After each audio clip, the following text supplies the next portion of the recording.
Bismillahirrahmanirrahim. Assalamualaikum warahmatullahi wabarakatuh. Selesai.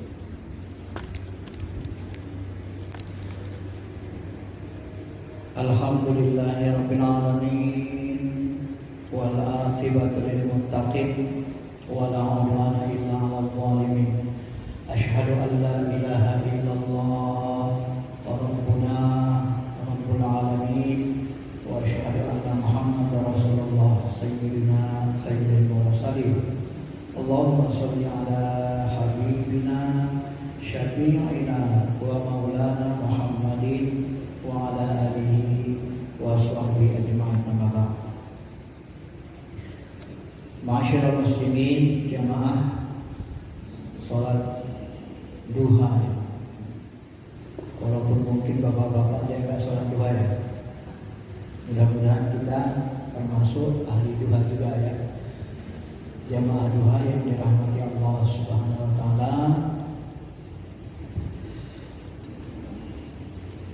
Ada kemarin sekitar 30 judul yang saya tawarkan ke Ustaz Sahrul ya, yang dipilih judulnya fikih ikhtilaf, ada beda pendapat. Biasanya jemaahnya ini ramai ini pasar. Apa karena pandemi atau karena judulnya kurang menarik atau memang kebanyakan olahraga atau yang lainnya, Allah alam ya. Tapi sebenarnya saya ingin mengatakan apapun judul yang kita bahas, sebenarnya kalau dia membahas tentang agama, kata Nabi SAW, ya Abu Dzar, la anta walu fatu'allimu baba minal ilmi khairul laka min an tusalli al-qur'an. Hai Abu Dzar, sekiranya engkau duduk saja mengikuti majelis taklim membahas ilmu satu bab, ini babnya bab adab ikhtilaf, khairul lak, itu lebih utama bagimu daripada sholat sunnah 1000 rakaat. Kalau kita sholat sunnah 1000 rakaat, kira-kira berapa lama itu baru selesai? Satu hari berapa rakaat? Ada 100. Kalau 100 saja berarti 1000 10 hari ya. Kalau 50 berarti sekitar 20 hari. Hanya duduk kita membahas ilmu. Maka keutamaan ilmu ini sebenarnya jauh lebih besar daripada amal, terutama pada saat menyebarnya kebodohan dan ketidaktahuan. Tapi kalau di kampung itu semuanya orang berilmu, semuanya S3, S2, udah kuliah agama juga nanti, tapi banyak yang malas ibadah. Kata Imam Al-Ghazali, waktu seperti itu ibadah lebih utama daripada menuntut ilmu. Kenapa? Karena orang berilmu sudah terlalu banyak. Bapak Ibu jemaah duha yang dirahmati Allah Subhanahu Wa Taala, ada beda pendapat ini lebih kepada yang dibahas itu sebenarnya fikih, wilayah fikih. Yusuf Qaradawi menulis buku namanya Fikih Ikhtilaf. Ya. Buku ini sangat bagus dipahami berdasarkan dalil ayat dan hadis. Supaya apa? Supaya kita bisa memahami bagaimana cara kita beda pendapat dengan orang Islam dan orang Islam. Salah satu yang membuat keributan, kerusakan di negeri kita ini adalah ketika orang-orang yang berbeda pendapat itu tidak melaksanakan adabnya, sehingga terjadilah saling mencela, saling mencaci, saling memenjarakan, saling dendam kusuman tidak berhenti, tidak berkesudahan. Ini terus berlangsung. Ini berawal dari ketidakpahaman tadi atau tidak melaksanakan adab beda pendapat, sehingga terjadi hal seperti itu. Yusuf Qaradawi dalam Fikih Ikhtilaf mengatakan beda pendapat ini terjadinya ikhtilaf ini sebenarnya kalau kita bahas dalam kitab Mustafa Said Al-Khin, beda pendapat ulama itu banyak rinci, banyak sebabnya. Tapi Qaradawi dia ringkas saja. Secara umum beda pendapat itu disebabkan dua faktor saja secara umum. Yang pertama faktor akhlak, ya. Yang kedua faktor sudut pandang, perspektif. Nah, faktor akhlak ini kaitannya dengan ujub, bangga. Dia merasa kelompoknya lah yang paling bagus, paling hebat. Kelompok orang lain, wah udah kere, nggak bisa diikut. Ini banyak terjadi baik di dalam kelompok agama maupun kelompok-kelompok umat Islam. Kalau sudah merasa bangga, merasa hebat, maka muncul nanti fanatik yang berlebihan. Ya, fanatik. Kadang-kadang dalam kehidupan ini kita juga bingungnya gimana? Saking fanatiknya, seolah-olah orang yang dibela itu gak ada salahnya sama sekali. Sudah seperti Nabi dianggap. Saking fanatiknya, buta Nabi. Nabi istilahnya cinta buta, berlebih-lebihan. Inilah membahayakan itu. Walaupun sudah kita tunjukkan kesalahan nyata, tetap dia tidak mau terima. Inilah dulu yang menyebabkan munculnya gerakan kembali kepada Quran Sunnah. Kenapa? Karena pada masa Imam Mazhab itu memuncak, pemahaman mazhab itu, orang tidak lagi berani mengijtihadkan hukum baru dari Al-Quran dan Hadis. Orang ikut mazhab, pendapat-pendapat, sampai pada pendapat yang tak ada darinya pun diutamakan dari Quran Hadis. Maka muncul gerakan kembali kepada Quran Sunnah. Ini artinya gerakan balik dalam sejarah. Tapi lambat laun kelamaan gerakan kembali kepada Quran Sunnah ini juga saking ekstrimnya menyimpang. Al-Quran Sunnah ini dipahami dengan sukaria. Ulama mazhab dipinggirkan begitu saja, dia paling hebat. Nah, balik lagi dia. Jadi sesuatu yang ekstrim ke kanan, ekstrim ke kiri, itu sama-sama tidak bagus. Sikap ekstrim itu selalu membuat kita menjadi bermusuhan. Ghillal lilladzina amanu, muncul rasa dengki di antara orang beriman. Ini yang kita diajarkan berdoa supaya jangan dijadikan ghillal. Wala taj'alna fi qulubil ladzina wala taj'alna fi qulubi. Jangan jadikan dalam hatiku ghillal lil ladzina amanu, ada kedengkian kepada orang beriman. Ini doa orang beriman. Ini yang menyebabkan akhlaknya enggak bagus, terganggu, ujub, merasa sombong, ya fanatik ini juga akhlak. Kalau enggak kemudian, kalau enggak partai dia, umat Islam ini pecah salah satu ya karena partai. Kalau nggak partai dia nggak mau didukung. Walaupun yang di luar dia itu dia yakin itu lebih baik, tapi karena fanatiknya nggak didukung. Ini kena kita kepada asobiyah. Ya, kalau bahasa Nabi zaman dulu itu orang-orang Yahudi, Nasrani, kafir, musyrik itu asobiyahnya tinggi. Sampai-sampai mereka melupakan ajaran agama. Padahal yang disuruh Allah, qumu qawwamina bil qisti. Jadilah kamu penegak keadilan. Keadilan itu boleh jadi orang yang di partai lain, boleh jadi di mazhab lain itu benar. Lebih benar. Nah, ketika kita yakin itu lebih benar, mendekati kebenaran, kita udah nggak boleh lagi menganggap orang kita itu benar. Adabnya begitu. Jadi kerusakan akhlak. Jadi muncul fanatik, kata Qaradawi, kemudian muncul egoisme, akhirnya mengikuti hawa nafsu. Udah, pokoknya kalau kalian nggak mau, ya. Sampai kadang-kadang terjadi fitnah. Muncullah fitnah yang banyak. Ketika kita sebut begini, kenyataannya begini, oh dia katakan tidak. Bukan begitu, maksudnya begini, dialihkan lagi. Jadi semuanya sama dia benar, nggak ada salahnya.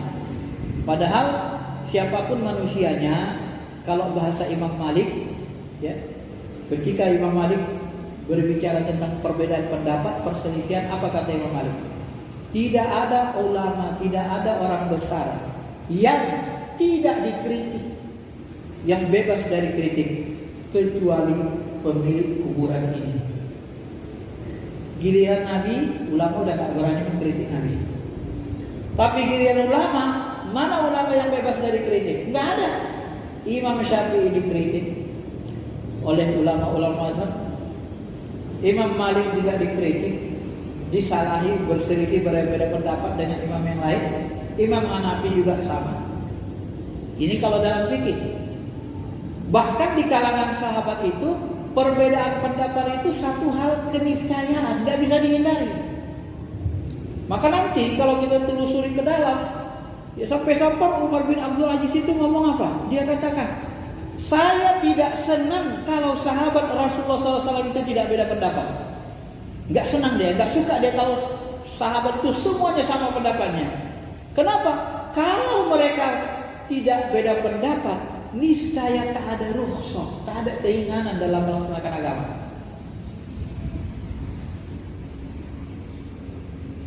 Ya, coba bayangkan misalnya, ini misalnya ya, ulama nggak beda pendapat. Aula mastumun nisa, yang membatalkan wudu itu apabila menyentuh wanita. Sentuh sengaja tidak sengaja, pokoknya nyentuh wanita batal wudu. Nggak ada perbedaan pendapat. Kira-kira tersiksa gak kita? Tersiksa kan? Begitu kita haji, umroh, tawaf, sentuh wanita batal wudu. Mau kemana? Mau berwudu di tengah-tengah itu? Repot kan? Menyiksa kita. Nah, ini Umar bin Abdul Aziz saja mengambil hikmah ini. Saya tidak suka kalau sahabat tidak beda pendapat. Sebab kalau nggak beda pendapat, nggak ada rusuh, nggak ada keringanan kita lagi. Sama semua pendapatnya. Ya harus itu aja. Nah, sampai begitu dia memahaminya. Ya. Bapak Ibu, saudara-saudara sekalian yang dirahmati Allah Subhanahu wa taala. Akhlak yang buruk juga menyebabkan beda pendapat ini adalah buruk sangka. Nah, ini juga membuat kita pecah, rusak. Ketika beda pendapat, dia itu maunya ininya itu. Padahal belum ada bukti kan? Belum tabayun. Dia kena ininya itu, makanya dia kena ikut partai politiknya itu, makanya ngomongnya kayak gitu, bela pemerintah. Karena dia oposisinya itu kalah, makanya dia mencela terus. Sebenarnya masalah mencela mendukung gak ada masalah. Yang kita masalahkan itu benar gak pernyataannya, adil gak pernyataannya, itu saja. Mau dia di pemerintahan, mau dia di oposisi, gak ada masalah, gak ada urusan sama agama. Kenapa?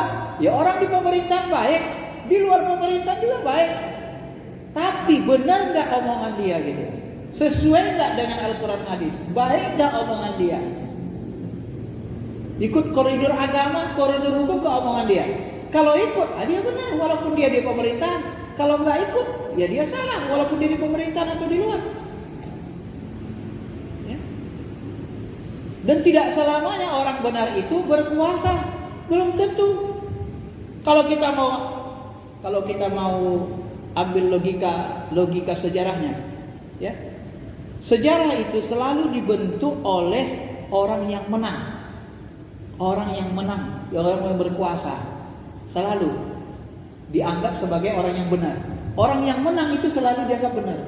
Benarkah teori ini? Secara adat orang menganggap begitu. Tapi benarkah ini? Belum tentu.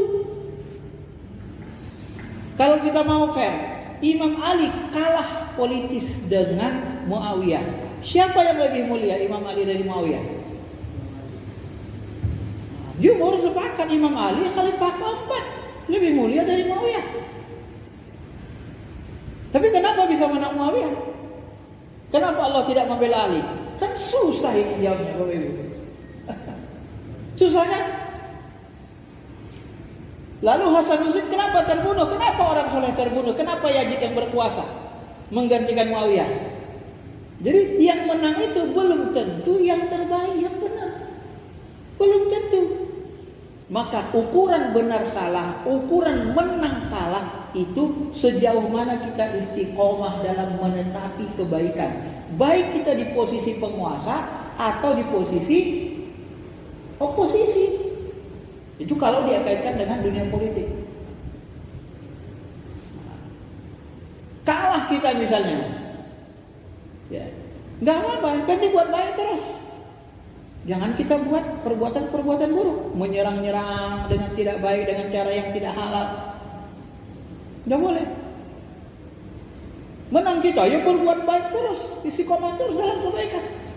Jadi orang menang itu tidak diukur Allah dari yang menang berkuasa terpilih, yang kalah yang tak terpilih. Allah tidak ukur itu. Yang diukur Allah, apakah orang menang ini tetap mentaatiku, apakah orang kalah itu tetap mentaatiku.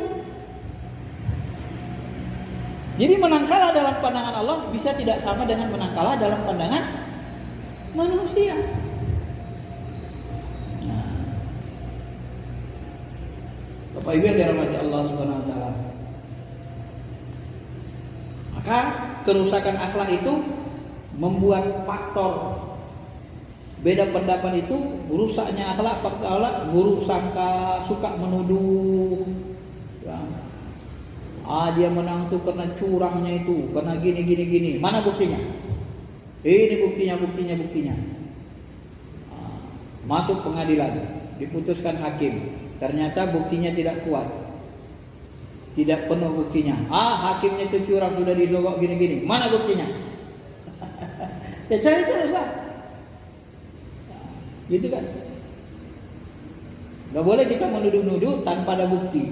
Ini salah satu pembuat kerusakan. Ya. Kan nanti kita harus berakhlak lah. Ini yang paling sulit ini kan di negeri kita ini. Kalau kita berakhlak, sesama berakhlak, baik kubu menang kubu kalah, maka tidak akan terjadi kerusakan yang besar. Fanatik negeri, daerah, partai, jemaah atau pemimpin. Nah, ini dalam partai politik, dalam kubu agama pun begitu, fanatik. Pokoknya kalau enggak ustadz kita yang ngomong, kalian enggak usah injakkan kaki ke masjid itu. Semuanya itu ustadz bid'ah, ahli neraka. Nah, udah dikapling sama dia surga kan? Seolah-olah dialah yang paling masuk surga. Dilihat karya tulisan ustadznya. Tulisan ustadznya berapa buku? Paling nanti 10, 20. Kita pakai buku kitab Imam Suyuti sampai 100 kitab lebih. Ya, pustaka kita nanti pun bisa sampai ribuan. Apalagi buku sekarang nggak kuat kita bacanya. Bapak Ibu mau baca buku berapa banyak sekarang? Kuat akalnya? Saya saja nggak kuat baca buku saya yang ribuan, yang di lemari ada sampai 12 lemari buku, nggak kuat kita bacanya. Yang di PDF lagi sampai puluhan ribu, nggak kuat kita Pak. Memahaminya, nggak cukup umur kita kalau untuk menuntaskan, belum untuk merekam di memori.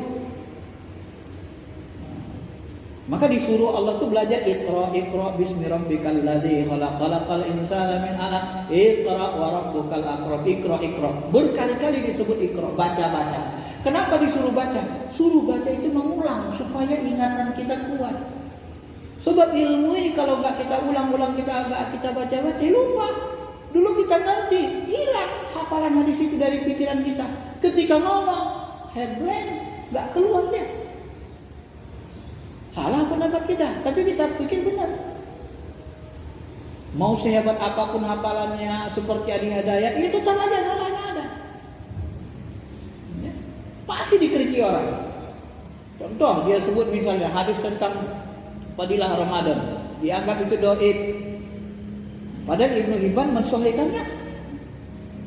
Dan kalaupun dhaif, tidak sampai kepada maudhu. Ulama-ulama untuk fadilah amal memakai hadis lemah. Yang penting tidak terlalu lemah, maknanya tidak bertentangan dengan Quran Sunnah. Kan susah itu. Artinya nggak ada orang yang benar mutlak, nggak ada orang yang sempurna. Maka tidak boleh kita berlebih-lebihan fanatik. Wow. Semua orang yang berlebihan berfanatik itu nanti akan terjebak dalam kesesatan. Ghulwun, berlebih-lebihan ya. Jangankan umat, ulama, sahabat saja beda pendapat. Abu Bakar, Umar. Berapa banyak perbedaan pendapatnya? Aisyah, Abu Hurairah, berapa banyak beda pendapat sama Ibnu Umar. Itu belum ada buku yang mengumpul perbedaan antara 3 sahabat besar ini, periwayat hadis. Padahal banyak. Kata Abu Hurairah misalnya dalam hadis sahih, ya, kalau kamu mandi junub, mandi besar, sela-sela rambut kamu pakai jari. Kata Abu Hurairah, sunnah di sela-sela. Datang Aisyah, apa-apaan tuh Abu Hurairah? Kok ngomong gitu pandai-pandaian kalau bahasa kita kan? Gak ada kayak gitu. Aku mandi sama Rasul gak pernah disuruh ngira-ngira begini. Kok aku sering mandi besar sama Rasul gak pernah disuruh. Kok ngomong-ngomong gitu ya? Kata Aisyah. Ya, beda pendapat kan? Nanti kata Aisyah apa lagi? Siapa yang mengatakan Muhammad melihat Tuhannya, maka dia telah mengatakan dusta yang besar. Datang Imam Abbas, Abu Hurairah. Maka dzabal fuadu ma ra'a. Nabi Muhammad tidak mendustakan apa yang dia lihat. Siapa yang dilihat? Dia melihat Allah. Datang sahabat lain, dia melihat Allah dengan mata hatinya. Itu ada semua hadis sahih ini. Ada yang menyebut melihat Allah dengan tidak dengan mata hati, ada yang pakai mata hati. Huzaifah lain lagi. Ya. Sahabat lain lagi nanti. Ketika ditanya, ya Abu Dzar, ditanya, apakah Rasulullah melihat Allah? Aku pernah bertanya dengan Rasulullah, apakah engkau melihat Allah ya Rasul? Bagaimana aku bisa melihat Allah? An-nur, ada cahaya yang menghijabku. Aku hanya melihat cahaya. Yang ini bilang dia melihat Allah. Kurang hebat apa Ibnu Abbas? Kurang hebat apa berilmunya Aisyah? Kurang dekat apa dengan Rasulullah sahabat besar ini? Ini hadisnya Sahih Bukhari, Sahih Muslim, Sahih Bukhari, Sahih Muslim, Sahih Bukhari, Sahih Muslim. Sama-sama sahih. Ini 3 sahabat besar begitu. Bagaimana dengan kita? Ya pasti beda. Tetapi kita harus punya adab. Maka di dalam analisis orang yang ahli fikih seperti Suqaradawi ini, dalam Islam ini kebenaran itu bertingkat-tingkat. Ada yang paling benar, ada yang maha benar Allah Ta'ala, ada yang paling benar, ada yang lebih benar, ada yang benar, ada yang kurang benar, ada yang salah. Dalam Islam ini gak banyak yang hitam putih. Maka orang yang berhukum dengan hitam putih, wajib bid'ah, sesat, wajib haram, wajib haram, wajib haram, wajib haram, itu orang yang gak ahli fikih sebenarnya. Kalau orang ahli fikih udah banyak bahas masalah wajib, sunnah, makruh, mubah, haram, 5 dia minimal. Syafi'iyah. Yang sunnah nanti ada yang muakkad lagi ditekankan, ada yang tak muakkad lagi. Makruh nanti ada yang makruh tahrim dekat kepada haram Hanafiyah, ada yang makruh tanzih. Enggak ada yang benar-benar hitam putih. Susah nyari hukum Islam itu yang 2 saja, hitam putih, hitam putih. Maka dalam melaksanakan kewajiban pun nanti nggak bisa hitam putih. Sholat wajib, berdiri wajib, menghadap kiblat wajib. Ya bagaimana kalau dia lumpuh? Wajib nggak berdiri? Nggak wajib, berubah lagi. Bagaimana kalau dia di hutan nggak tahu kiblat kemana? Wajib nggak menghadap kiblat? Ya nggak wajib lagi. Kemanapun aina matuwal lupa sama wajib Allah. Jadi nggak ada hitam putih. Ada kendor-kendor dia. Itulah hukum Islam.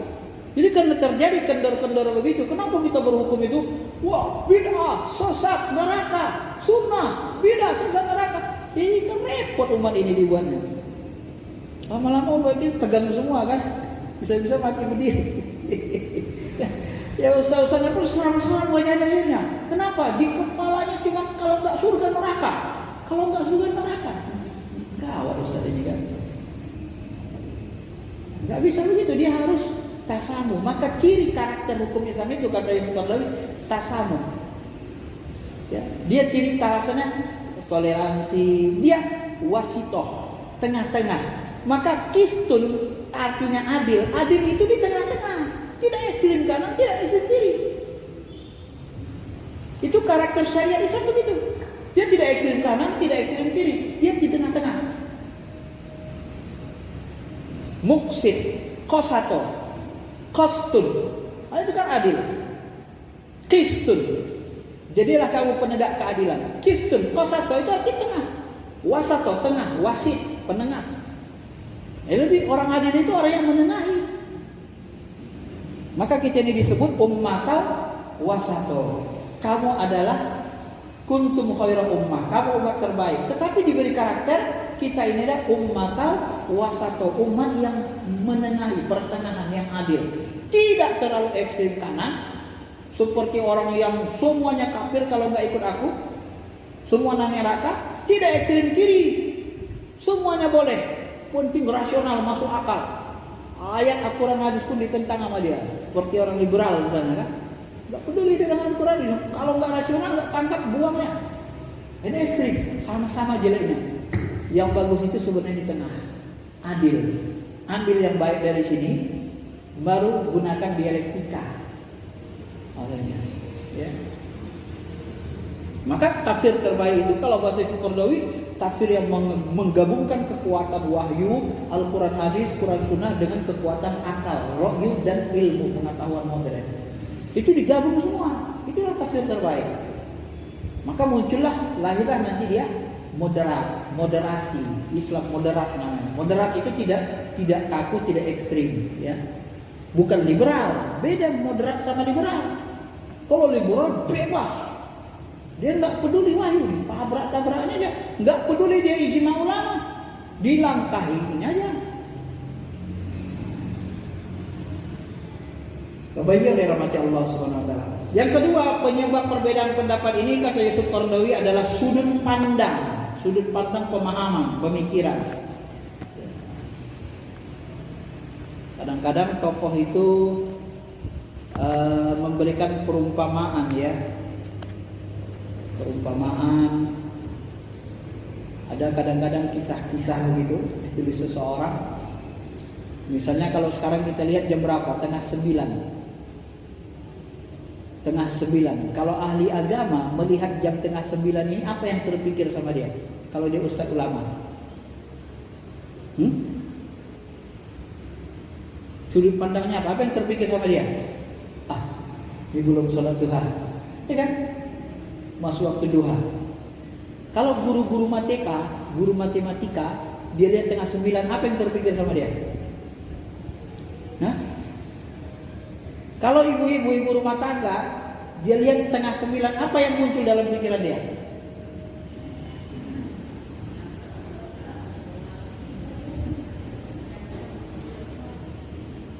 Wah, tengah 9 ini belum belanja lagi, gimana ini? Kan gitu. Apalagi kalau dia kedai nasi, bahaya ini katanya kan. Kalau dia pemerintahan atau pejabat, muncul angka tengah 9, apa yang terpikir sama dia? Ini namanya perspektif, sudut pandang. Jadi setiap orang itu melihat dengan sudut pandang dirinya. Maka semua manusia ini secara umum, orang mengukur ilmu saya, dia tarik ilmu dia.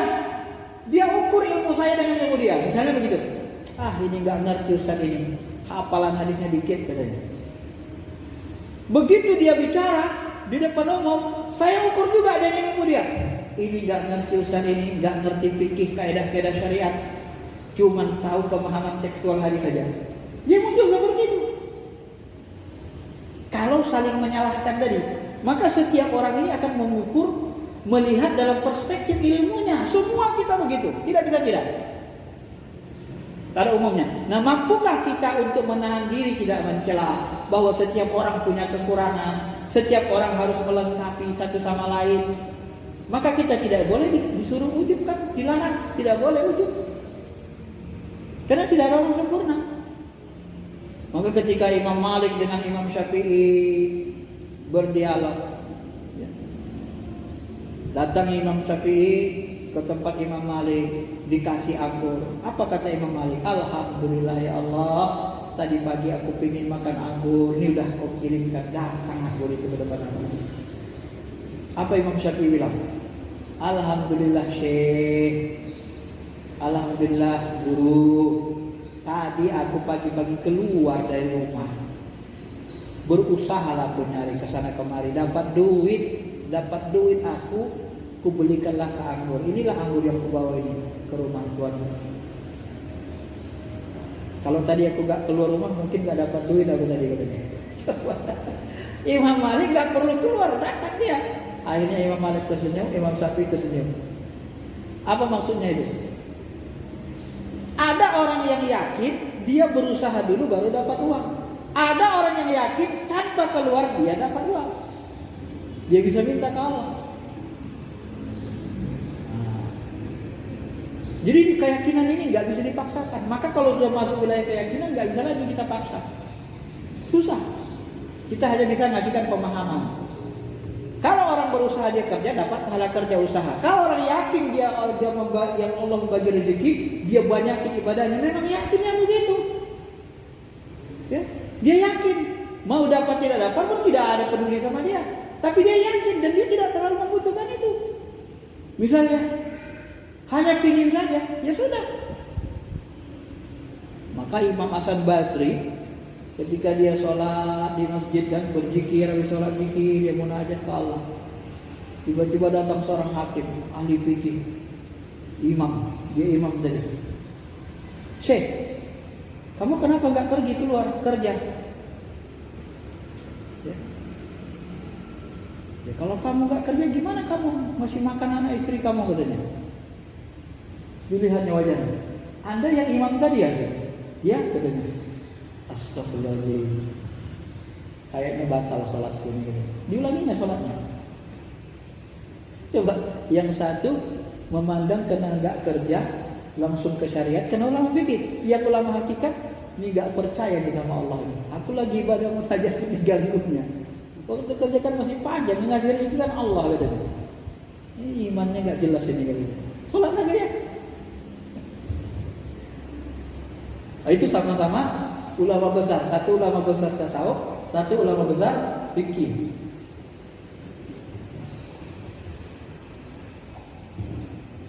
Makanya kita harus itu tadi perspektif tadi seperti itu ya, munculnya seperti itu. Maka sudut pandang ini nanti kita lihat dari kalau dalam fikih ada nanti yang usul, yang pokok, ada yang furu. Ini sebenarnya perlu didudukkan ilmu ini supaya jangan yang usul furu ini ada di seluruh bidang ilmu. Dalam akidah ada yang usul. Allah itu esa tunggal usul. Apakah sifat Allah itu 12, 20 atau lebih? Lebih banyak. Apakah sifat 20 itu membatasi sifat Allah? Tidak. Tapi apakah belajar sifat 20 itu menjadi haram? Ya tidak. Kalau di Mu'tazilah sama Asy'ari nanti beda lagi. Mu'tazilah mengatakan Allah itu nggak punya sifat. Kalau Allah punya sifat berarti dia banyak. Si Rahman, si Rahim, si Malik. Berarti banyak. Si Rahman, si Rahim, si Malik. Maka Allah bukan sifat. Ketika disebut Ar-Rahman itu Allahnya katanya, bukan sifatnya. Kalau Asy'ari tak begitu. Sifat itu melekat pada zatnya. Seperti saya misalnya, sifat saya bisa pemarah, sifat saya bisa tegas, bisa lemah lembut, sifat saya misalnya bisa teliti. Ketika disebut Faisal teliti, Faisal marah, Faisal lemah lembut. Ya, lemah lembut, marah, teliti itu sifat karakter diri saya misalnya, gitu kan? Apakah si lemah lembut, si teliti itu si Faisal? Si Faisal? Bukan, Faisal itu Faisal. Teliti, lemah lembut, yang marah misalnya gitu, itu sifat yang melekat pada zatnya dirinya, kata Imam Asy'ari. Nah, kalau sudah masuk pembahasan ini tidak lagi pokok. Masing-masing tanzih, mau mensucikan Tuhan dari keesaannya, dari syirik sekutu. Perspektif akal Mu'tazilah kalau disebut si Rahman, si Rahim, itu nanti disebut, kalau disebut sifat, pandangan mereka itu mensekutukan Allah. Kenapa? Karena Allah jadi banyak. Kalau Allah tunggal satu. Tapi akal Asy'ari tidak begitu. Zat itu satu, sifatnya yang banyak. bukan zatnya yang banyak. Akan masuk wilayah mulai buruk dia jadinya. Nah, ini harus bisa kita mencernanya. Nah, kalau begini kafir Mu'tazilah itu, jangan, yang jadi belum masuk kafir dia. Tapi kalau katanya Allah itu 2, 3, bisa dikafirkan karena usul. Nah, dalam akidah itu ada yang furu', ada juga yang usul. Dalam fikih apa lagi? Apa hukumnya ini? Hukumnya wajib. Enggak. Imam Ahmad bin Hanbal yang mengatakan sholat jemaah itu wajib bagi tetangga masjid. Karena Nabi mengatakan la sholata liman jaril masjid illa fil masjid. Tidak ada sholat, tidak sah sholat bagi tetangga masjid kecuali di masjid. La sholata itu artinya tidak sah, kata Imam Ahmad bin Hanbal. Maka tetangga masjid 40 ke sana kiri kanan, ya, kiri kanan, depan belakang, atas bawah, ada di atas manusia.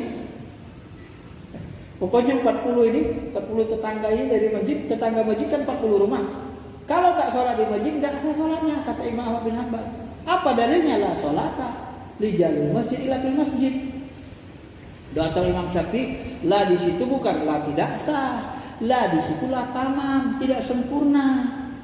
Maka sholat jamaah di masjid itu tidak wajib, itu adalah sunnah muakkad, sunnah yang sangat-sangat dikuatkan.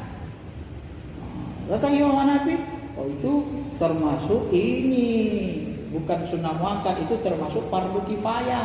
Kalau sudah ada yang di masjid sholat jemaah, sudah hidup 5 waktu, maka umat Islam sudah terpenuhi, tidak berdosa. Tapi kalau kosong, maka dosa semua. Coba, ada yang bilang wajib, ada sunnah muakkad, ada fardu kifayah. Oh, tidak bisa, Imam Syafi'i masuk neraka itu. Yang benar itu wajib. Rasulullah nggak pernah meninggalkan sholat jemaah. Emang Anda hidup 24 jam masa Nabi hidupnya? Yakin Nabi nggak pernah sholat jemaah, meninggalkan sholat jemaah? Itu kan hanya pendapat kita saja.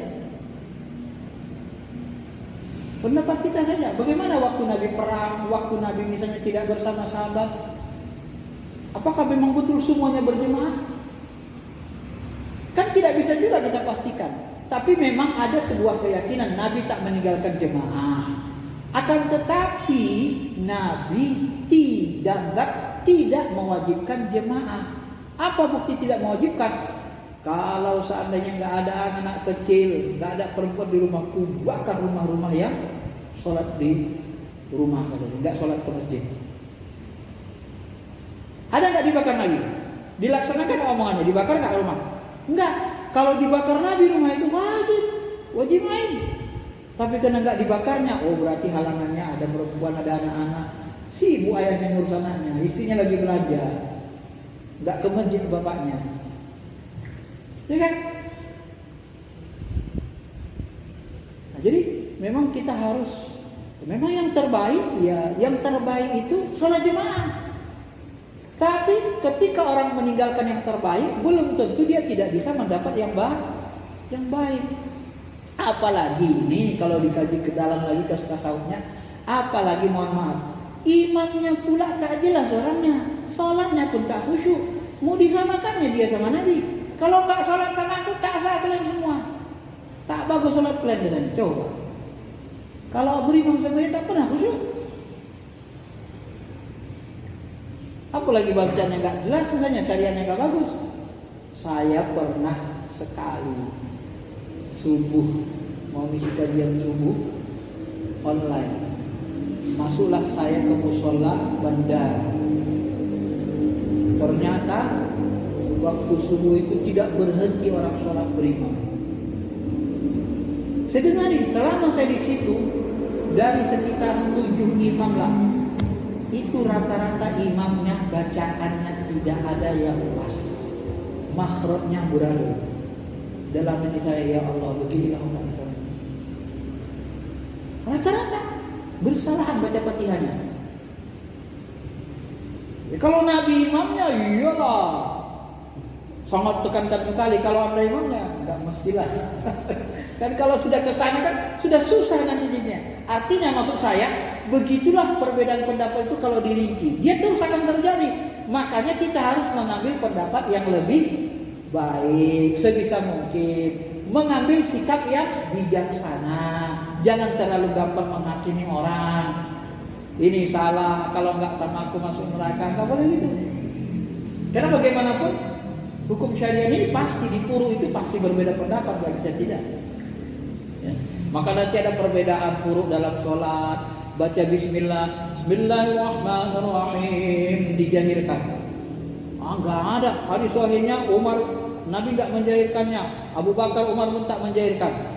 Langsung Alhamdulillahirabbil alamin arrahmanirrahim. Ini hadisnya sahih. Tapi Utsman bin Affan, Ali bin Abi Thalib mereka jahilkan bismillah. Bismillahirrahmanirrahim. Jadi mana yang benar? Ya kadang-kadang Nabi menjahirkan, kadang-kadang tidak. Tapi dua-duanya benar. Maka nanti terjadi kan perbedaan ulama klasik. Basmalah itu bagian dari Fatihah. Oh enggak. Karena dia sebut sabul masani. Ya kalau enggak dimasuk dia Fatihah, berarti kan tinggal 6 ayatnya. Alhamdulillahirabbil alamin arrahmanirrahim maliki yaumiddin iyyaka na'budu wa iyyaka nasta'in ihdinas siratal mustaqim siratal ladzina an'amta 'alaihim ghairil maghdubi 'alaihim waladdallin. Kalau enggak pakai bismillah. Sementara nama ayat disebut sabul masani, 7 ayat yang dibaca berulang-ulang. Bagaimana ini? Oh enggak, wakafnya ihdinas siratal ladzina an'amta 'alaihim. Itu wakaf, itu 6. Ghairil maghdubi 'alaihim waladdallin itu 7. Oh Mushaf Utsmani tak begitu. Begitulah dia pendapatnya itu. Mushaf Utsmani tidak menjadikan wakaf, begitu kan? Maka Fatihah itu bismillah itu bagian dari Fatihah. Kalaupun tidak dibaca Abu Bakar Umar berarti disirkan, dibaca. Jadi perdebatan ulama kelas itu panjang. Belum lagi nanti bicara puasa, masuk puasa ru'yah, sumu li ru'yati wa abtiru li ru'yati. Beda terus kita lagi kan. Ada yang pakai ru'yah. Masa zaman sekarang pakai ru'yah lagi? Aduh, ini kan zaman modern. Sholat aja kita nggak pakai lihat-lihat matahari, lihat bayangan, udah pakai jam saja. Hisab aja lah gampang. Ya nggak bisa gitu. Tapi kan suruh sholat puasa kan pakai ru'yah. Kalaupun kita mau menguasai ilmu hisab kita gunakan untuk meru'yah. Berapa derajat baru bisa diruyah? Wah, digabungkannya. Nah, itu terjadi lagi perbedaannya. Gak bisa kita gak bisa kita hilangkan. Belum lagi musik. Wah, nanti di akhir zaman akan datang orang yang menghalalkan musik, menghalalkan zina, menghalalkan apalagi jenis mukhamar. Ya. Maka musik itu haram. Musik itu setara. Kalau kita lihat hadisnya nih, berarti musik setara dengan zina, dengan minum khamar. Gila loh. Masa musik haram? Aku aja dengar musik nangis, tidak sama Allah katanya. Insyaallah ada jalan. Dengar musik tuh nangis aku. Walaupun aku baru putus ini setengah mati sakitnya. Dengan mahir dan nyanyi ada solusi, Allah akan kasih jalan. Aku terhibur, kuat hatiku. Kau bilang pula haram. Cuma hanya otakmu itu katanya pula. Sesuatu yang mengingatkan kita kepada Allah kok bisa jadi haram. Khamar itu kan buat kita jauh dari Allah, lupa ingatan. Zina itu kan mendurhakai jelas-jelas. Muncul lagi perdebatan. Ja'far aja musik dia pakai musik. Nabi juga membolehkan musik dalam beberapa riwayat. Kalau begitu boleh dong musik? Boleh, tapi musik yang tidak melalaikan, tidak berisi kata kotor, tidak melupakan kita kepada Allah.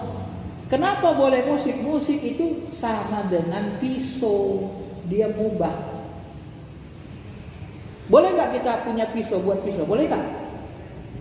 Boleh. Haram dong, bahaya itu. Tak bunuh orang. Coba kalau ada orang mengharamkan pisau, ibu-ibu mana kan? Itu Ustaz kurang ajar itu. Diharapkannya pisau, nggak ada jual pisau lagi. Ini aku mau masak di mana?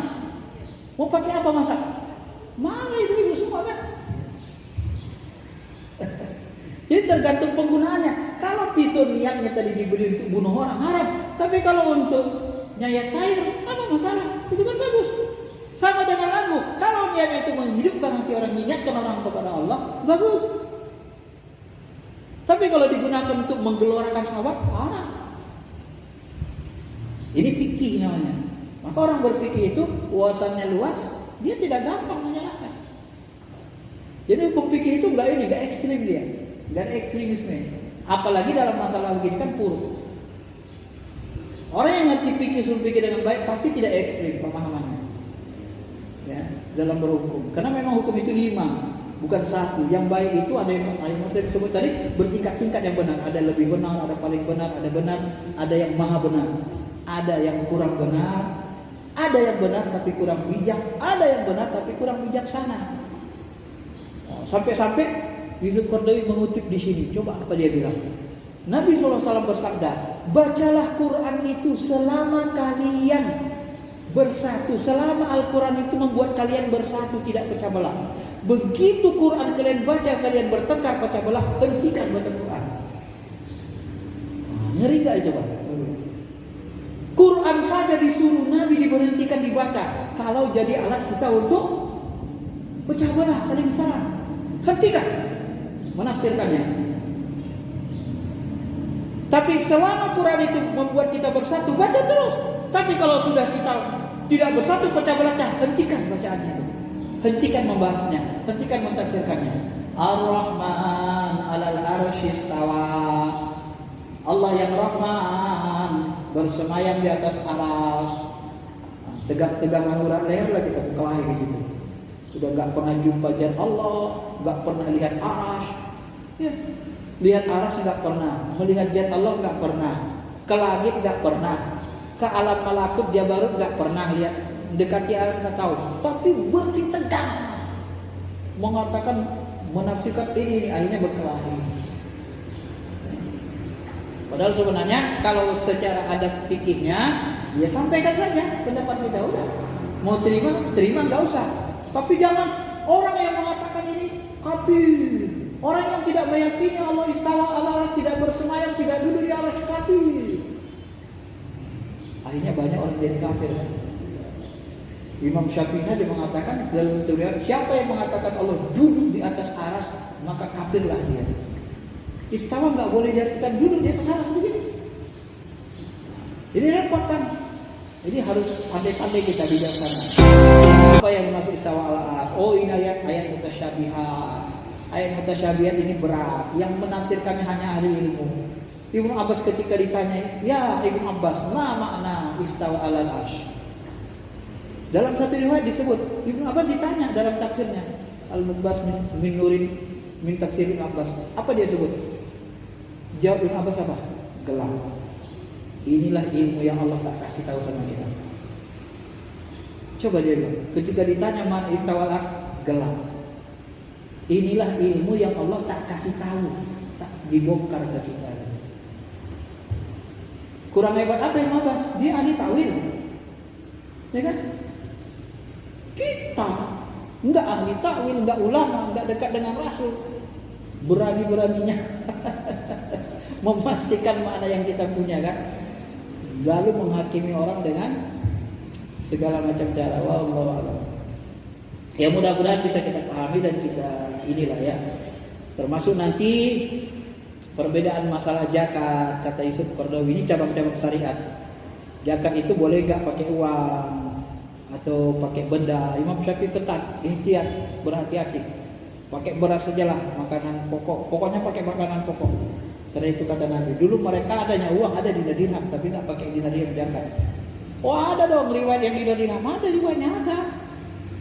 Walaupun tidak mutawatir, tetap ada sahabat yang berzakat pakai dinar, kata ulama-ulama. Sempat berzakat pakai beras. Zakatnya berapa? Zakatnya 1 ton beras. Dikasihlah 1 ton ke rumah lu beras. Busuk kan? Busuk kan? Dijual lagi rugi. Jangankan 1 ton, 10 kali 300 kilo aja, 10 apa namanya? 10 karung. Dikasih bagiannya 10 karung. Orang miskin heran, ini banyak kali beras ini katanya. Awak belum bayar kontrakan, baru bayar listrik lagi katanya kan. Untuk apa kalau banyak-banyak beras gini? Akhirnya dijualinya berasnya jatuh harganya. Mana bagusan kita kasih sama dia? Uang atau beras? Bagus uang kan? Kasih aja uang. Dia gampang mau milih beras bisa. Kebutuhan pokok pada masa Nabi dengan masa sekarang kan beda. Masa Nabi, siapa yang sehat badannya, punya makan untuk 1 hari, maka dia sudah menguasai dunia seisinya. Itu bahasa Nabi. Dia sudah senang hidupnya. Kalau sekarang, siapa yang sehat badannya, punya makan 1 hari, tapi belum bayar kontrakan 6 bulan. Udah menguasai dunia belum? Ah gawat, ini udah bayar belakang, bentar lagi diusir ibu kos lainnya. Beda dulu orang gak ngontrak kan. Belum bayar listriknya token, tinggal 1 lagi. Siapa yang masak? Kalau bahasa Nabi kita pakai ya dalam konteks hari ini. Siapa yang sehat badannya, ada makan 1 hari, listrik tokennya tinggal 1, maka dia sudah menguasai dunia seluruhnya. Bawa ke konteks hari ini, gimana coba? Begitu mati listrik, ya sudah, malam hari udah mati listrik, gimana? Apakah kita sudah merasa menguasai dunia seluruhnya? Zaman Nabi nggak ada listrik, lampu tempel aja.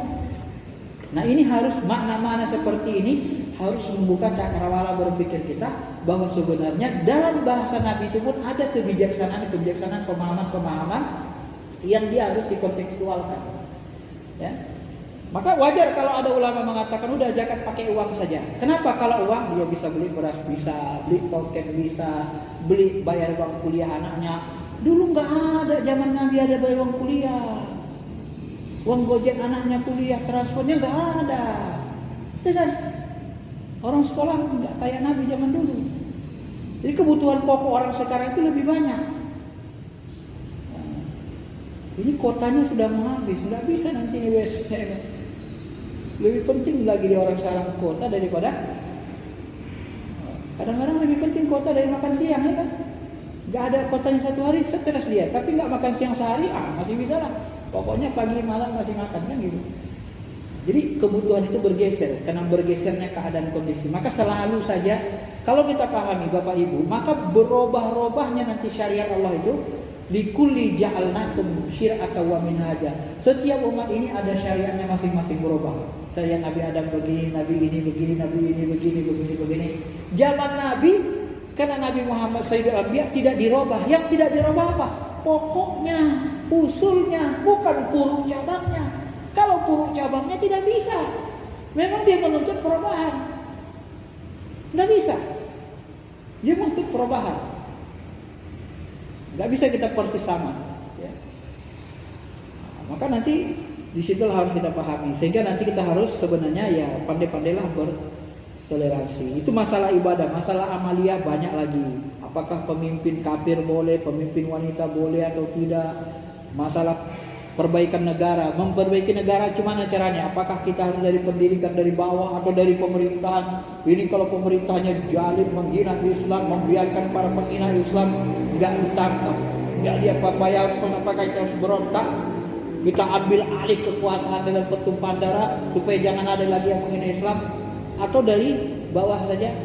Nah, ini terjadi perdebatan dalam politik kan, termasuk nanti Darul Islam, Darul Harbi dan seterusnya.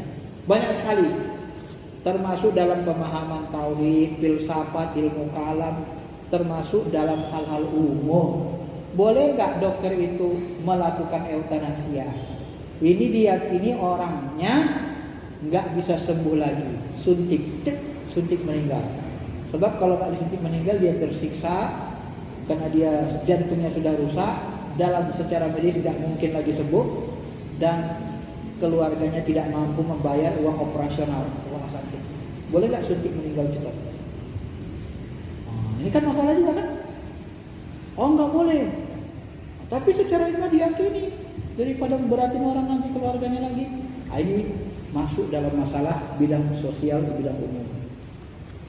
Yang terakhir Bapak Ibu yang dirahmati Allah, sedikit lagi, maka perbedaan dalam Islam itu adalah satu keniscayaan, tidak bisa kita hindari, sehingga kita harus bertoleransi. Kemudian agama kita ini memang punya tabiat. Tabiat agama kita ini Ada yang mansus, dijelaskan Tuhan, dijelaskan Allah, ada yang Allah tidak menjelaskannya. Ini hadis penutup. Ma halallahu fi kitabihi fa huwa halal. Apa yang dihalalkan Allah dalam kitabnya itulah yang halal. Wa ma harrama fa huwa haram. Apa yang diharamkan Allah itulah yang haram. Wa ma sakata anhu afun. Apa yang Allah tidak jelaskan hukumnya, didiamkan Allah saja, itu termasuk hal-hal yang dimaafkan. Faqbalu minallahi afiyah. Mintalah kepada Allah afiyah. Sesungguhnya Allah tidak pernah liam sasai'an, tidak pernah melupakan sesuatu, dan Dia telah mencatatkannya semua. Kemudian Nabi membaca, wa ma kana rabbuka nasiya. Tuhanmu itu tidak pernah lupa. Jadi kalau menambahi yang halal, yang haram, yang bidah, yang sesat, yang belum pernah dilakukan Nabi, hati-hati. Sebab apa? Secara umum tabiat agama itu, kalau sudah jelaskan Allah haram, itulah yang haram. Jangan tambah-tambahin lagi. Kalau Dia jelaskan itu sesuatu yang wajib, itulah yang wajib. Jangan tambah-tambahin lagi.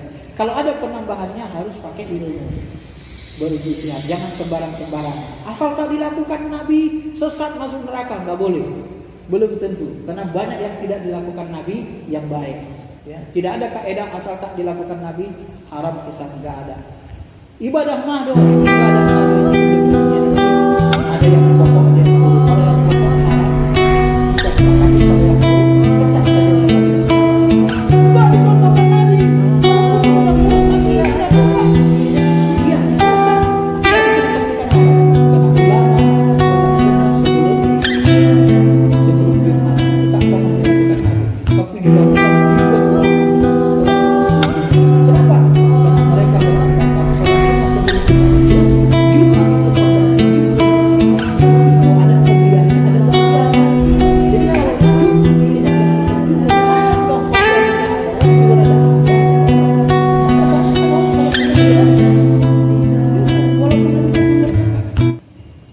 Termasuk sholat tarawih, walaupun Nabi tak setiap malam sholat tarawih, itu perlu ilmu untuk membahasnya.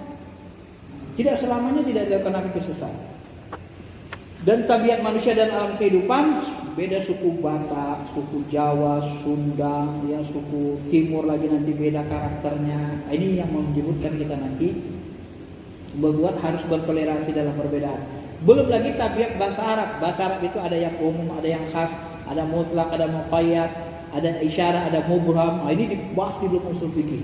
Sehingga bagaimana kita mensikapi perbedaan pendapat? Pertama, tidak saling mengkafirkan. Berbeda dalam furu' tak boleh saling mengkafirkan. Yang kedua, tidak menyakiti, tidak mencela. Jangan sakiti, jangan mencela. Tapi analisis pendapatnya. Yang ketiga, biasakan sangka baik. Sebenarnya ulama itu rata-rata untuk mensucikan Tuhan, mentauhidkan Tuhan. Apalagi dalam akidah, nggak ada yang mau merusak. Biasakan sangka baik dulu. Jangan belum apa-apa udah sangka buruk. Yang keempat, jauhi jidal dan permusuhan. Jauhi debat kusir dan saling bermusuhan. Ini adabnya ya. Jangan sampai debat. Yang kelima, dialog dengan cara yang baik. Itu yang disebut dalam Quran. Dialog dengan cara yang baik. Dan perselisihan itu sebaiknya memang dikembalikan kepada ulama ahlinya dan kepada pemerintah atau kepada yang berhak, ulil amri. Itu yang disebut Quran. Apabila fa'in tanaza'tum bi syai'in, kalau kamu beda pendapat, faruddu ila Allah wa Rasul, kembalikan kepada Allah, kembalikan kepada Rasul. Maksudnya apa? Kembalikan kepada keumuman ayat. Yang furu' itu adalah biar beda. Secara umum begini. Apakah Anda percaya secara umum begini? Benar, percaya. Anda benar. Ternyata bedanya di furu'. Ya sudah. Beda di furu' saja, tidak ada masalah gitu ya. Yang penting sudah kembali ke umum. Nah, cara memilih pendapat, kata Yusuf Qaradawi, pilih yang mendekati Al-Quran Sunnah maknanya. Pilih yang paling maslahat, yang pilihan jemaah orang ramai. Biasanya yang sedikit-sedikit sempalan itu tidak baik. Pilih yang menyatukan, jangan pecah belah. Itu tadi yang saya sebut. Quran itu kalau ditafsirkan, dibaca buat kita pecah belah, berhenti. Suruh Nabi berhenti dulu bacanya, gak usah ditafsirkan. Pilih yang sesuai dengan hati nurani, artinya yang menenangkan hati kita. Aku tak tenang aku ikuti pendapat ini, tak sesuai dengan akalku, gak bisa terima, enggak usah ikuti. Masa semuanya sesat, ya? Sikit-sikit sesat. Yang terakhir, pilih yang paling dekat dengan akhlakul karimah. yang paling berakhlak gitu ya. Itulah penjelasannya seringkasan dari satu buku namanya buku Fikih Ikhtilaf, Fikih Perbedaan Pendapat. Saya kira itu saja. Silakan kalau ada mau bertanya, sudah 1 jam lebih.